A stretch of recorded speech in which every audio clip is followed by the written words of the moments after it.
Hi, welcome to my presentation. My name is Volker Becker. I'm a bioimage analyst at Montpellier Resource Imagerie. I'm going to tell you the story of how I stopped writing macros and learned to love scripting with ops. Now I hope you understand that there's some irony in this title. But let's get serious. SRP, OCP, LSP, what's this? Is this 68,000 assembler code? Is this the outline of my talk? No, it's software engineering principles. So please keep that in mind. Let's start at the beginning. I'm concerned about the bioimage analyst. The bioimage analyst extracts data from images. He creates tools and automated workflows from existing components. He also might implement algorithms on his own and sometimes create new algorithms. He works in the service of the biologist or in cooperation with biologists, and he uses the software and platforms created by developers. In ImageJ, he has three options to create his tools and workflows. He can write macros, or he can write scripts and plugins using the ImageJ1 application programming interface or the ImageJ2 API. Okay, remember the software engineering principles from slide 3. I cannot explain all of them to you, so here are just some very simple principles to start with. When you're coding, you should break your code down into small units. Each unit should only do one thing. Small means 7 plus minus 2 subunits. For example, if the unit is a function, then there should be no more than 7 plus minus 2 lines in the function. On the same, in one function, there should only be one level of abstraction. For example, not talking about pixels and images in the same function. You must control redundancy. There should never be the same 2 or more lines of code that appear multiple times in your program. You should write for the human reader, use self-explaining names, avoid abbreviations, avoid clutter, for example, type or scope prefixes. One more principle, I think it would be a good idea if we write all code as a library with an API first, and then care to make more code to make an operator, a plugin, to add a graphical interface or a command line interface. As a software developer, I use test-driven development, and I think it's a good idea to do this. This works by first writing, you work top-down. You first write a unit test that fails, then you make the test parse, and then you refactor the code. Especially in the phases where you do exploration to find out how to solve problems, either the image analysis problems, or how to use a new library API. You will create code and that might do the job, but usually it's not very well structured, so you should refactor. Okay, do I really have to argument why the code should be simple and beautiful? No, let's just say it's more fun.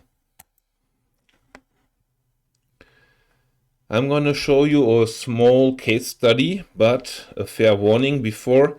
You cannot really demonstrate software engineering with small examples. So please use your imagination, multiply everything you see with 100 or something like this.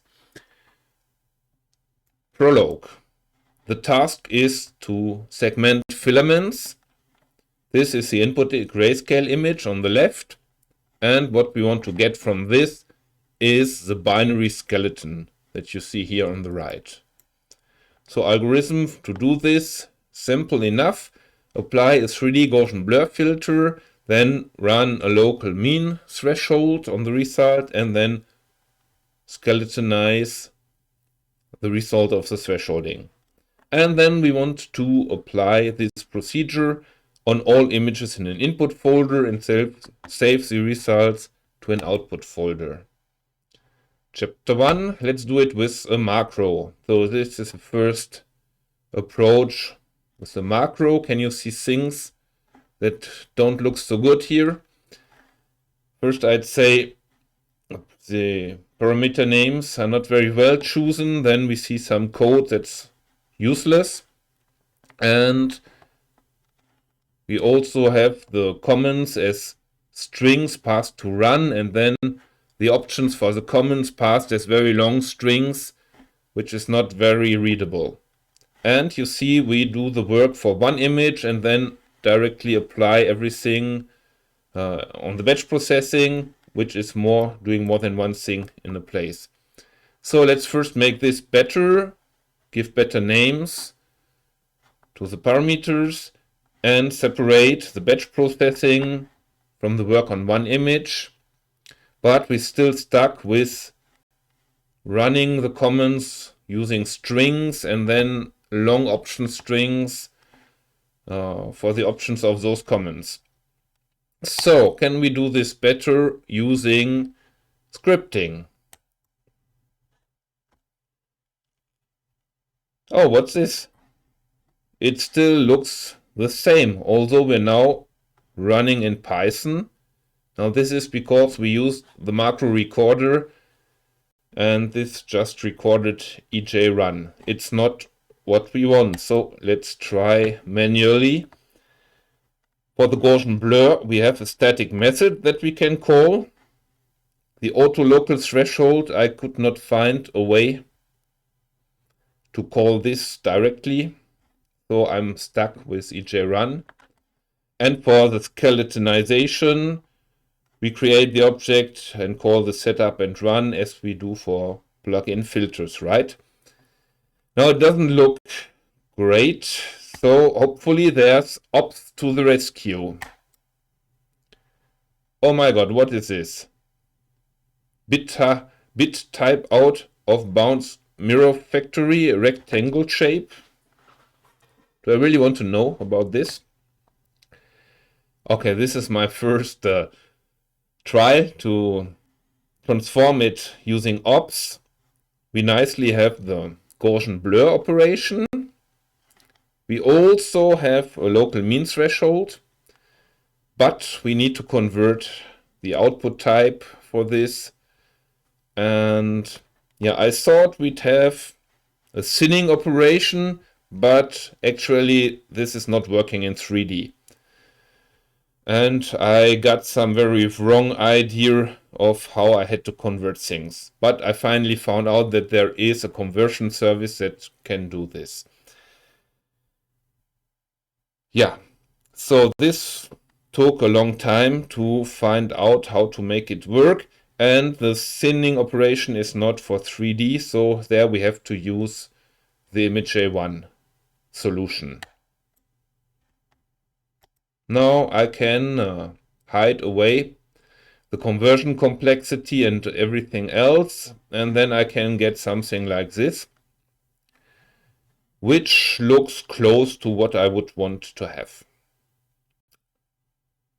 But here the price is that I had myself to write code that does the conversions and yeah, that wraps the ImageJ2 and ImageJ1 things. So we need a plan. I don't have the plan. I'm just gonna throw some random propositions at you in the hope to get a discussion started. First, I don't think we should use macros a lot. Just use them for very simple automation tasks. Maybe we should create a new special purpose bioimage analysis language. I don't think that's the solution. I'd rather see a bioimage analysis centric API that lets me easily talk about what I consider my domain objects, which is talking about biology and image analysis. So of course, the operations, but also pixels and neighborhoods and regions of interest, or cells, membranes, axons, and so on. There should be an option in the recorder to record API calls rather than EJ-run. We provide templates, how to write plugins, and also documentation where we always show one monolithic run method that has to be implemented. So we should probably change this to something more reasonable, including multiple files, one for the plugin, one for the implementation of the library code, and also tests. So we could motivate people to write more tests by providing templates or automations that will create tests, that will show test results, code coverage, or lint results, which shows where there is might be something wrong with your code, and documentation from doc strings automatically on GitHub. When teaching, giving courses and workshops, we should not stop after we showed how to solve a problem, but add one more step to make this code readable. The ops framework should be more type consistent, and I heard that there is an ops 2 framework in work that will just do this, so that would be great. And it's also missing a lot of documentation. There are notebooks and unit tests that helped, but this Java documentation is mostly empty, which cost me a lot of time because I didn't see that this thinning operation was not working for 3D. So one more idea, can we have some group, some task force that harvests implementations and refactors them? And yeah, maybe we could also organize hackathons about refactoring, making code better. And to augment the awareness of the topic, donate a prize for the best written code of the year. So that's it from me. The end of the talk and hopefully the beginning of the discussion. Thanks to the I2K conference and to the ImageJ community, and we're looking forward to discuss with you. Bye.